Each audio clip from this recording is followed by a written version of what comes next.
J'ai tout abandonné dans mon pays d'origine pour venir m'installer aux États-Unis et aujourd'hui, je regrette. Il y a de cela quelques années, j'avais un très bon boulot, mon homme également. Nous vivions la vie parfaite et nous avions 2 enfants qui ne manquaient de rien. Nous vivions dans notre belle villa que nous avions construite. Très belle maison, très grande et chaque enfant avait sa chambre. Il y avait des chambres d'invités aussi. Bref, la vie parfaite quoi. Nous avions des hommes de maison. J'étais véhiculée, mon homme également était véhiculé et on avait une vie aisée. On ne se plaignait pas, tout allait bien. Mon époux et moi avions toujours rêvé de venir s'installer aux États-Unis.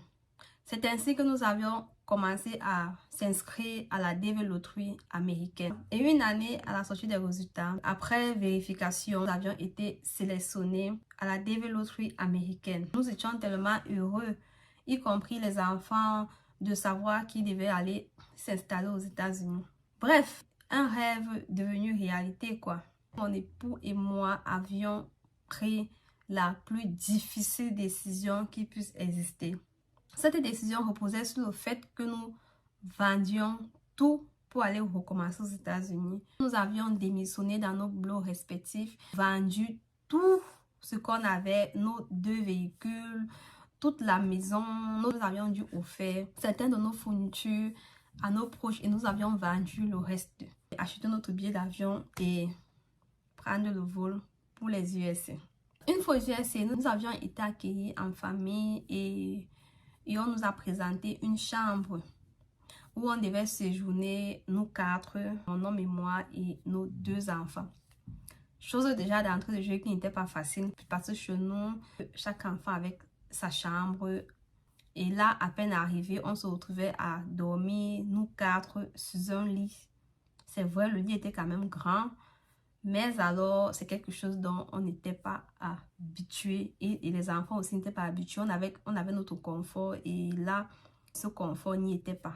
Bon, nous avions quand même pu faire une semaine là-bas et mon homme a décidé de prendre un appartement pour nous, pour qu'on puisse au moins se retrouver ce petit confort que nous avions avant.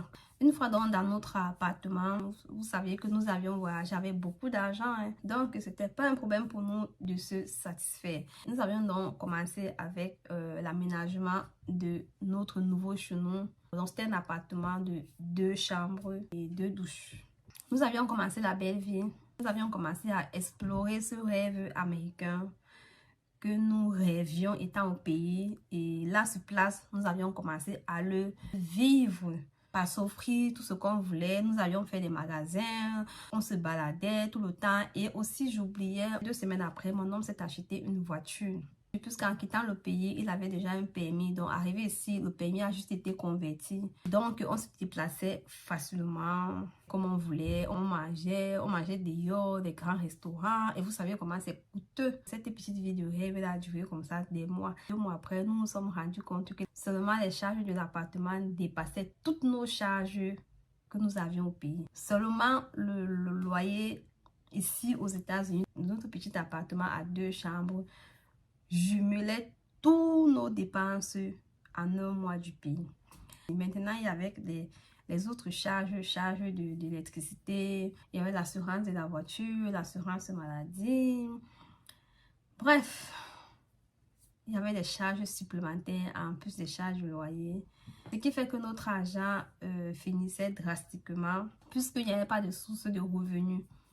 Mais ça ne nous dérangeait pas parce qu'il y avait assez. Il y avait assez. Donc, on a continué cette vie comme ça. 1, 2, 3, 4 mois. Et donc, le 4e mois, la réalité se faisait sentir. Il n'y avait plus assez de sous. Je commençais déjà à voir le danger arriver. Et j'ai donc décidé de sortir chercher le boulot. Moins d'1 mois quand même, j'avais trouvé quelque chose dans un magasin de la place. C'est ainsi que j'avais commencé à travailler. 2 mois plus tard que je travaillais, il n'y avait plus de sous. On avait vraiment plus de sous. Je me suis rendu compte que toutes les charges de la maison reposaient sur ma tête. Je devais faire des heures supplémentaires pour pouvoir payer le loyer et toutes les charges de la maison pour qu'on ne puisse pas nous mettre à la porte. C'est là que les tensions ont commencé à la maison. Oui, c'est à ce moment qu'il a commencé à se démerder un peu. Et 2 semaines après, il avait trouvé quelque chose, toujours dans un magasin de la place. Et donc, entre-temps, je voyais qu'il n'était pas à l'aise avec son nouveau boulot. Je savais qu'il déprimait, ça se voyait sur lui parce qu'il avait arrêté de se coiffer, il avait arrêté de prendre soin de lui. Il était juste là comme quelqu'un qui avait perdu le goût à la vie. Je ne sais pas, j'ai tout fait pour le remonter, mais rien. Et après, je peux comprendre la situation dans laquelle il se trouvait parce que quittant de boss au pays. Oui, au pays, il avait quand même des employés sous sa direction. Il était chef dans son domaine informatique. Et se retrouver là à faire des rangements dans un magasin. Donc, vous voyez, il était de chef dans son pays à diriger des employés, à se retrouver à être dirigé, à faire des rangements dans des magasins. C'est pas évident. Au pays, il était chef, il était assis dans son bureau thématisé, il avait son téléphone à portée de main. C'est lui qui décidait de ses heures de repos. Je comprenais sa peine, je comprenais ses réflexions, je comprenais ce qu'il traversait. Et c'est pour cette raison que j'essayais, bien que mal, de faire avec et d'avancer. Mais après ça, quand même, tout allait mieux. C'est vrai que c'était pas très bien rémunéré, mais quand même, le fait qu'on jumelait nos revenus ensemble à la fin du mois pour pouvoir gérer toutes nos charges était apaisant. Entre-temps, moi dans mon boulot, il y a une collègue originaire de l'Afrique du Sud qui m'a dit qu'elle allait à l'école, elle étudiait la médecine. Une fillette dont les immigrants, à la fin de leur formation, ne manquaient pas de boulot. Moi, je suis allée m'inscrire et aussitôt, j'avais commencé à prendre les cours. Quant à lui, il avait dit plus tard, pas pour l'instant. Et voilà, j'avais commencé dans les cours, je devais travailler, aller en cours et la maison, les enfants et en même temps jouer mon rôle de femme. Je vais vous épargner d'autres challenges que j'ai vécu, traumatisants aussi. Donc, comme je disais, je me suis inscrite à l'école. Et c'est là où les choses sont devenues encore 2 fois plus difficiles. Parce que là, je devais aller au boulot. À peine rentrée, il fallait peut-être faire à manger aux enfants. Ou il fallait les nettoyer. Et il fallait s'occuper d'eux. Et après, j'étais repartie pour l'école. Pour revenir un peu plus tard dans la nuit. C'est là où les vraies tensions ont commencé à la maison. Puisque je ne tenais plus. Je n'avais plus à m'en sortir. Ça a été l'un des moments les plus difficiles de notre vie à deux.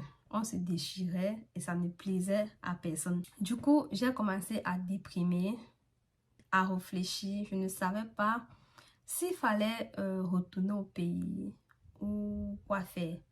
Retourner au pays où tout a été vendu et nous avions perdu nos boulots. Retourner au pays, c'était recommencer également à zéro. Je m'y attendais pas à tout ce qui se passait et je m'y étais pas préparée à toutes ces difficultés. J'ai essayé tant bien de parler à mon homme, de le remonter, de l'amener à reprendre sa vie en main pour le bien familial, pour son propre bien à lui. Ce à quoi nous on s'attendait en venant aux États-Unis, la vie dont on visionnait, une fois sur place, c'était plus la même chose. Il n'a pas pu se passer. En quelque sorte, il n'a pas accepté la situation qui s'est passée. À moi, j'avais accepté la situation et j'avais décidé d'aller de l'avant. Et tous ces problèmes que nous avions nous mettaient déjà en mal. Moi, particulièrement, ça me mettait en mal. Et puisque mon homme, lui, se plaisait dans ce confort-là, je voulais qu'il se boostait un peu. Donc, du coup, je devenais celle qui cherchait les problèmes. Donc, c'est ainsi que j'ai décidé de tout arrêter, de me concentrer sur moi, pour le bien des enfants aussi et pour mon propre bien à moi-même. Au jour d'aujourd'hui, 5 ans plus tard, je suis bientôt à la fin de mes études de médecine et mon homme est toujours à la même position. Entre-temps, lorsque ça ne va pas dans un magasin, il décide d'abandonner et d'aller chercher ailleurs. Donc, c'est dans ça que lui, il continue dans ce même confort. Il ne se bouge pas, il ne se booste pas. Il ne parle de lui qu'au passé, ce qu'il avait au pays, ce qu'il était au pays. Mais ici au présent, il ne veut pas se booster et donc c'est dans ça que nous sommes puisque j'ai décidé de me concentrer un peu sur moi pour pouvoir avancer. Mais mon homme actuellement, il vit au jour le jour. Je fais cette vidéo pour sensibiliser au maximum les couples aisés qui quittent leur pays, décident de tout abandonner, de tout vendre pour venir recommencer en Occident, aux États-Unis, de mûrir cette décision parce que cette décision peut vous réussir comme ça peut vous détruire. Vous deviez être très motivé en venant recommencer ici. Ça, c'est une histoire d'une jeune compatriote ici aux États-Unis. Et c'est une histoire qui a eu à toucher beaucoup beaucoup de couples se sont vus en train de divorcer à cause des challenges dont ils n'étaient même pas préparés en avance en décidant de tout abandonner pour venir recommencer aux États-Unis. Si vous voyez cette vidéo et que ça vous parle et que vous êtes dans la même situation que ce couple, prenez le temps de bien réfléchir. Ok, coucou, si vous êtes nouveau sur cette chaîne, n'oubliez surtout pas de regarder les vidéos précédentes. Si vous êtes intéressé par la vie aux États-Unis, comment s'en sortir dans ce beau pays, malgré les challenges, les difficultés, il y a aussi les avantages. Sur cette chaîne, on parlera de tout ça. On parlera aussi de la loterie américaine et de l'immigration partout d'ailleurs, comme au Canada. Et on se dit à la prochaine. Bye.